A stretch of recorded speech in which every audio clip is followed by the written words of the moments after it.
बहुत सारी तो एग्ज़ाम में आई हैं, लेकिन अब जैसे एक सिचुएशन भी आप में किसी ने पूछा कि जंतर मंतर पे जो हुआ, वो भी तो एक केस स्टडी है। क्या पता अगले साल एग्ज़ाम में पूछ लें आपसे कि जंतर मंतर वाले सिचुएशन को कैसे हैंडल करेंगे आप, अगर होती है तो। तो अगर थोड़ा-सा आप एक सिविल सर्वेंट के नज़रिए से सोचेंगे, तो मेरे ख्याल से ये मामला बेसिकली इमोशनल इंटेलिजेंस का ही है और कुछ ज़्यादा है नहीं। जैसे अभी हमने थोड़ी देर पहले जो पढ़ा कि इमोशनल इंटेलिजेंस के लिए बहुत ज़रूरी ये होता है कि आप ये समझ पाएँ कि आपका अपना जो मेंटल स्टेट है, मूड है, इमोशन है, वो कैसा है और उसे रेगुलेट कर पाएँ। यानी ऐसा कुछ ना कहें, ऐसा कुछ ना बोलें जिससे बिना बात के तनाव पैदा होता हो। भई किसी को आप अनावश्यक रूप से तनाव देंगे सामने वाले व्यक्ति को, तो परेशानी तो होगी ही। अब ये प्रशासक के लिए किसके लिए है कि एम्प्लॉइज़ को, स्टाफ को, जनता को ऐसे परेशान ना करे। और नेताओं के मामले में, सरकार के मामले में कि जो जनता के समुदाय आपसे नाराज़ हो सकते हैं, वहाँ इस बात का ध्यान रखना है। अब मैं आपको 2 एग्ज़ाम्पल देके समझाता हूँ।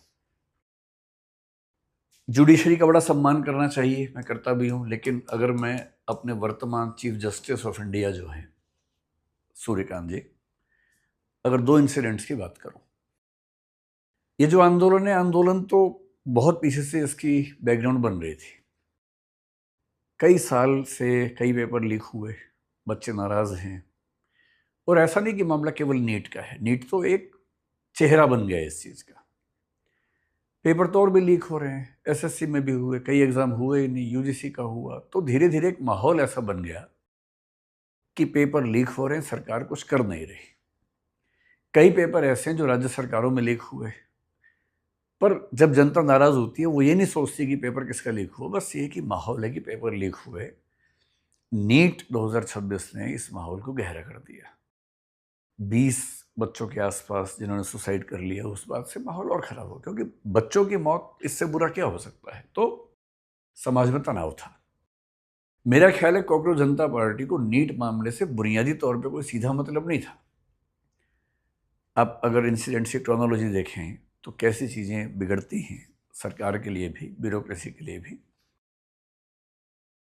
1.5-2 महीने पहले चीफ जस्टिस ऑफ इंडिया ने एक किसी व्यक्ति ने कोई पिटीशन डाली और उसको लगभग झिड़कते हुए ये कहा कि बहुत सारे ऐसे युवा हैं जो अनएम्प्लॉयड हैं, मतलब अनक्वालिफाइड हैं, अयोग्य किस्म के हैं, और क्योंकि उनके पास कोई एम्प्लॉयमेंट के लायक कुछ है नहीं, इसलिए वो क्या बन जाते हैं, एक्टिविस्ट बन जाते हैं, सोशल मीडिया करने लगते हैं, मीडिया करने लगते हैं।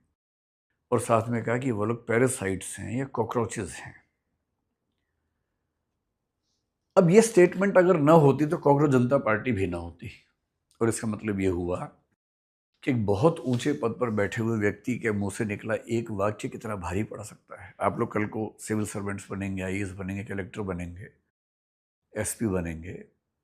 ध्यान रखना है, सबसे ज़रूरी है अपना वाक संयम, अपनी अभिव्यक्ति पर कंट्रोल करना। उन्होंने कह दिया कॉकरोच, जनता नाराज़ हुई। जेन ज़ी में सोशल मीडिया पे बहुत सारी चीज़ें चलने लगी कि कॉकरोच कहा, कॉकरोच कहा। उसके बाद कोई ये नहीं देखता कि एग्जैक्ट स्टेटमेंट क्या थी। यह आप भी ध्यान रखिएगा, आपने एग्जैक्टली क्या कहा कोई नहीं देखेगा, उसमें से केवल एक शब्द या आधा वाक्य निकलेगा। अगर आपने पूरी बात कुल मिला के ऐसी कही हो जो अपने आप में दिक्कत की नहीं है, तब भी अगर उसमें कोई हिस्सा है तो दिक्कत का हिस्सा बनेगा। वो बात फैल गई, पॉपुलर हो गई। और तब अचानक एक लड़के ने, अभिजीत दीपके ने, अमेरिका में कहा कि अगर ऐसा हो कि सब कॉकरोच इकट्ठे हो जाएं, पेज बनाया, जितनी कल्पना किसी ने नहीं की होगी, शायद कितने 2-2.25 करोड़ लोगों ने उसको फॉलो कर लिया। इतनी बड़ी पार्टी बन गई। जब इतनी बड़ी पार्टी बन गई तो उनको लगा क्यों ना हम एक आंदोलन करें। और पिछले 12 साल से सरकार है, कोई ऐसा बड़ा आंदोलन, किसान आंदोलन छोड़ दे अगर, तो सफल तो नहीं हुआ था और बहुत दिनों से कसमसाहट लोगों में थी, मौका ढूंढ ही रहे थे।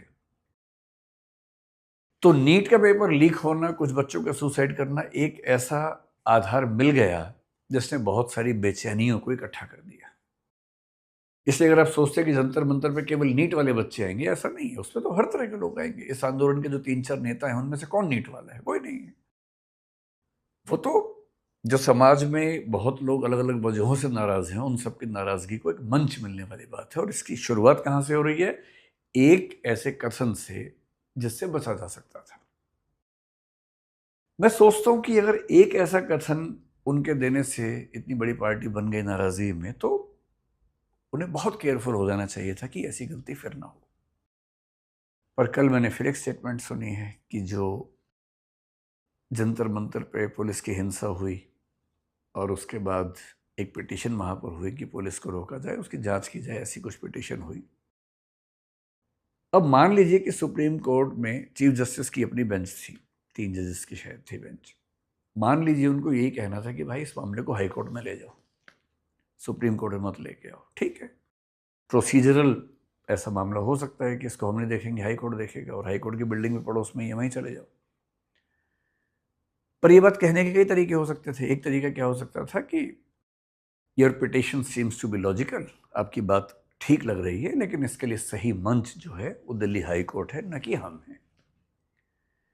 इतना कहने से शायद कोई नाराज ना होता, पर कथन क्या आया? डोंट वेस्ट आवर टाइम, हमारा समय मत खराब करो। बेशक पूरी स्टेटमेंट ये है कि don't waste your time, don't waste our time, your time is more precious than ours. पूरी स्टेटमेंट भले ये रही हो, पर ऐसे नाजुक मौके पे जब पूरा देश बेचैन है, जब मतलब बच्चों की पढ़ाई के विजुअल्स पूरे देश ने देखे हैं और देश के अंदर ही अंदर सरकार को लेकर, शासन को लेकर नाराजगी है, उस समय सीजीआई का फिर से कहना डोंट वेस्ट आवर टाइम, यानी बच्चों पर जो लाठीचार्ज हुआ, हिंसा हुई, उस पर बात करना, उसका वीडियो देखने की बात करना, वो आपको लगता है कि टाइम की वेस्टेज है? बेशक लगता हो, पर कहने का भाव क्या होना चाहिए था? सबसे अच्छा क्या होता है कि आपको स्टेप लेते या स्टेप लेते हुए दिखते कि उन बच्चों को एक भरोसा जगता कि हाँ, अगर सरकार नहीं सुन रही है तो कम से कम सुप्रीम कोर्ट सुन रहा है। नहीं संभव था तो प्यार से बोलना था कि भाई हाई कोर्ट चले जाओ और वहां आपका जो भी पिटीशन है सुनवाई हो जाएगी। वो भी नहीं करना था तो कम से कम खराब तो नहीं बोलना था ना। ये बोलना कि डोंट वेस्ट आवर टाइम, इसका मतलब है कि आप जो पहले से नाराज है उसको और नाराज करने का मौका बना रहे हैं, परिस्थिति बना रहे हैं। तो ये इमोशनल इंटेलिजेंस की कमी का मामला है कि अपने इमोशंस को ठीक से न समझ पाना, ठीक से रेगुलेट ना कर पाना, ऐसी बात बोल देना जिस बात से इमोशनल रिएक्शन बहुत खराब हो सकती है। और सरकार के फ्रंट पे क्या है?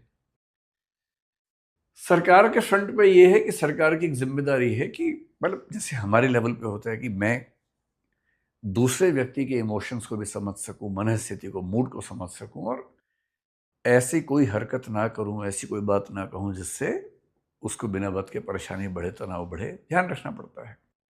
प्रशासन में क्या करना होता है? जनता के लिए। सरकार में क्या करना होता है? जनता के लिए। या जो प्रेशर ग्रुप्स हैं, इंटरेस्ट ग्रुप्स हैं, उनको लेकर हम कुछ ऐसा न कर बैठे, उनकी मनस्थिति को पहले ही समझ लें।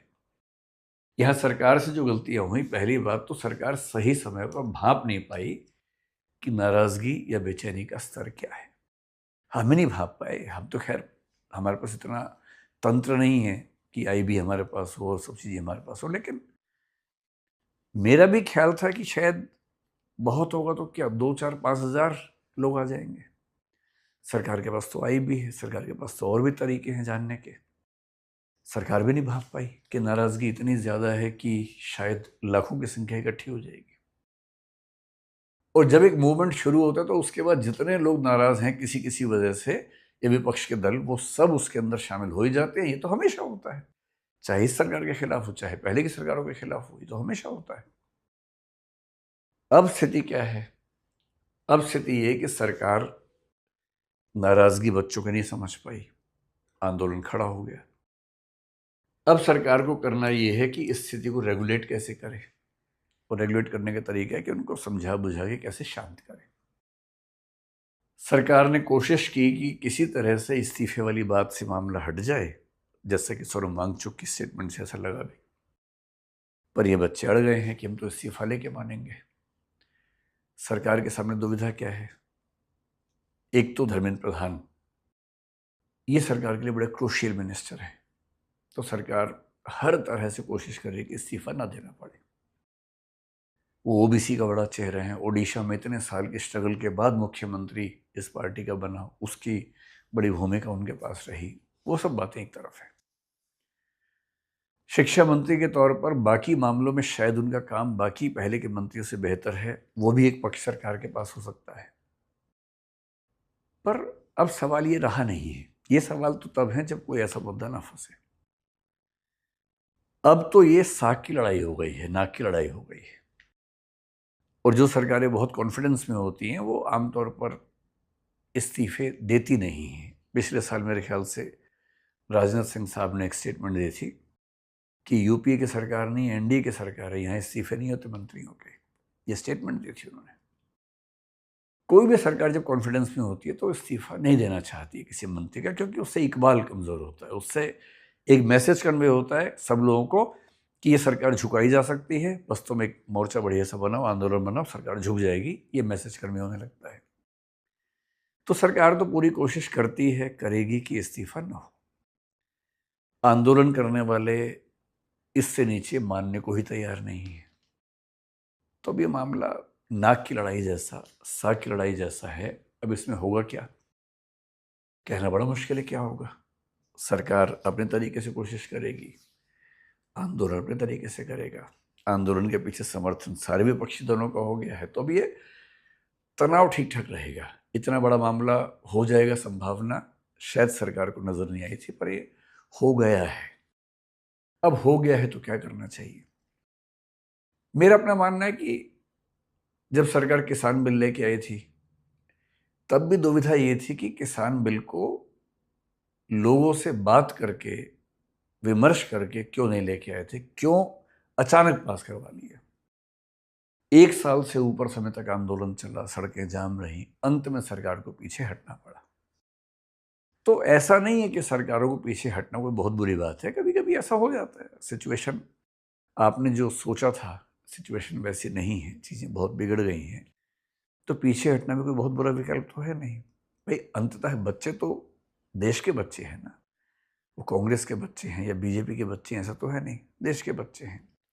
और अगर बच्चों को ऐसा लगने लगा है कि एक सिंबॉलिक विक्ट्री के तौर पर हमें उस व्यक्ति का इस्तीफा चाहिए जो बेशक इस प्रोसेस में रोजमर्रा इन्वॉल्व नहीं था, पर जिसकी अकाउंटेबिलिटी बनती है अंतिम रूप से उस मिनिस्ट्री को संभालने की।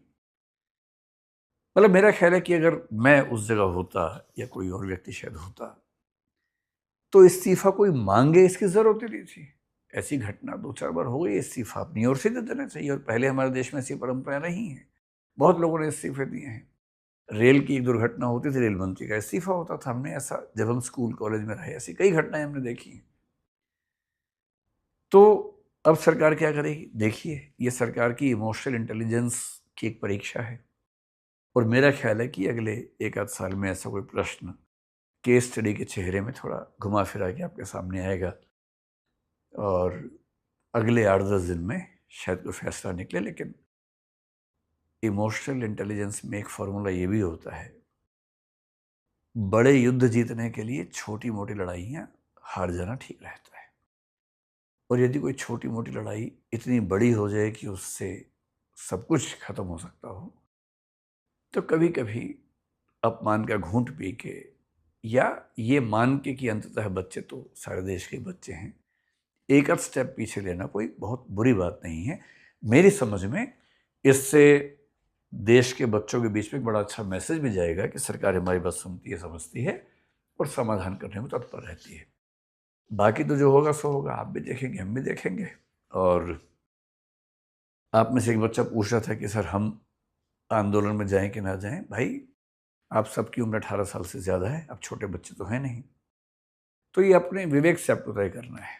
अगर आपका ज़रा भी मन करता है तो जाइए, उस माहौल को देखिए। जब हम आपकी उम्र में थे तब मंडल कमीशन के खिलाफ आंदोलन हुआ था, हमने खूब पार्टिसिपेट किया था, बिना ये समझे कि मंडल कमीशन क्या होता है, समर्थन करना चाहिए नहीं करना चाहिए, पर हम गए थे, बड़ा मज़ा आया था उसमें। अगर आपका मन है तो कम से कम और देख के आइए कि माहौल कैसा होता है, कैसे वो बच्चे काम करते हैं। लेकिन एक्टिवली सपोर्ट करना है या नहीं, ये आपके विवेक का मामला है, अपनी सोच समझ का मामला है। आप जिम्मेदार हैं, अपने हर फैसले के लिए आप करें। और मैं ऐसे कई बच्चों को जानता हूँ अपने परिवार में जो लोग वहाँ गए और पूरा वहाँ का माहौल देख के आए। कुछ खुश भी हुए, कुछ नहीं।